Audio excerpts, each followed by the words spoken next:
Okay, so this is a video of our robot in action. Right now we have our line follower disabled, and instead we're just going to use the remote control capability of the robot. This is me attempting to follow my teammate Fiona. Ooh, wrong way. There we go.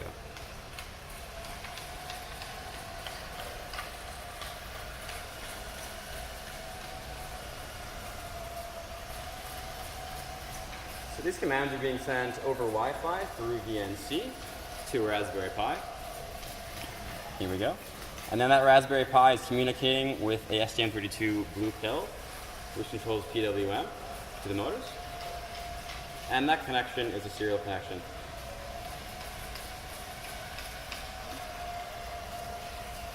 Motors are being controlled through a dual H-bridge circuit, which is opto-isolated from the blue pills for noise reduction. Yes. Which was designed from us. That was not a Strobot chip. With lots of debugging involved. Mm-hmm. So all of the circuits on this robot, with the exception of the MOSFET motor driver, were built from scratch by us, so soldered into available printed circuit boards that were just built to mimic sort of the breadboard style of prototyping board that we're used to.